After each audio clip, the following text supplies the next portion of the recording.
key pillar of an effective course, that is one where all students can learn at deep levels, is inclusivity. Before we get to the key principles for creating an inclusive classroom, though, it's important that we think a little bit about our attitudes and perceptions, because whether we're aware of it or not, those perceptions can have a huge impact on how we design our courses and how we teach. By perceptions, I mean the way we think about our students, as well as what we believe about our own role as instructors. For example, when students are struggling in a class, some instructors react by blaming the students. They believe that the student struggles are a result of simply not caring, not working hard enough, or perhaps thinking that those students are just not smart enough, that they're not college material. A very different reaction might be to adopt what's often referred to as an equity-minded approach, which shifts the focus from what students are doing or not doing to what we, the institution or instructors, are doing or not doing. So, for example, instead of assuming students are lazy or unmotivated, an equity-minded instructor might ask, how can I help my students understand the value of what they're learning? How might I design my course to ensure that they have multiple opportunities to engage? What resources and support can I provide to ensure that they are able to fully participate? Or, to back up even more, what can I do to find out more about why they're struggling rather than making assumptions at all? It should be clear that these two different mindsets will lead to two very different interactions with students and very different choices about course design and course delivery, which is why these perceptions are shown here as the foundation of the student success pyramid. There are additional resources linked throughout the Canvas course that can help you think about what it means to be an equity-minded instructor, and I strongly encourage you to take a little time to look at those.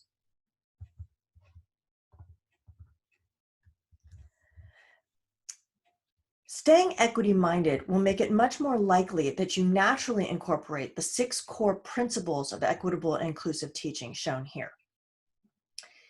In general, being accessible means thinking about students who might have physical or cognitive differences that will require accommodations. So, for example, ensuring that digital files and content can be read or heard by students with visual or hearing impairments, or giving extra time on exams for students with psychological and/or learning differences. In our current environment, this also means thinking about accessibility for students who might have limited access to computers or stable internet service. A second key aspect of equitable and inclusive teaching in general is recognizing and working with the diversity of our students. So being flexible is one way to honor that. We want to honor the fact that our students are not all the same, that they do come to us with sometimes vastly different experiences. And again, our current environment adds sort of an additional nuance because of the additional complexities when everyone is working and learning remotely. So you'll want to think about how you can build flexibility into your policies, your assessments, and your activities.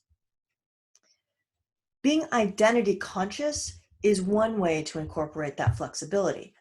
Our students do come to us with very different experiences, and those experiences are often tied to their social identities. And by that, I mean race, gender, sexual orientation, first-generation status, all of that stuff. By acknowledging and incorporating those identities into your course, you can help make sure that all students feel included, feel supported, and therefore are better able to learn.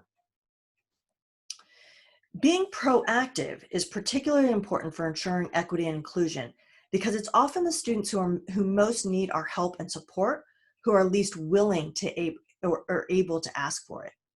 So we need to not only build a great deal of structure and accountability into our courses from the beginning, but we also need to be sure that we're using formative feedback to identify and then reach out to students who may need some extra attention.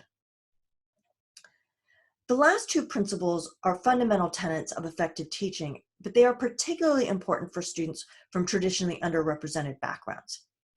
Establishing supportive interpersonal relationship with students is part of designing your course delivery. And so it's not going to be a huge focus in this particular course, which focuses more on course design, but there are links to resources throughout the different modules. Finally, being equitable and inclusive means remembering that our students are not mind readers, nor are they all well versed in what's known as the hidden curriculum that faculty often take for granted. We know things, we're used to academic jargon that may not be transparent to all of our students. So we need to be vigilant to ensure that we're not making any unnecessary assumptions about what our students know or don't know and are able to do or not able to do. Instead, we need to be explicit and thorough about our expectations.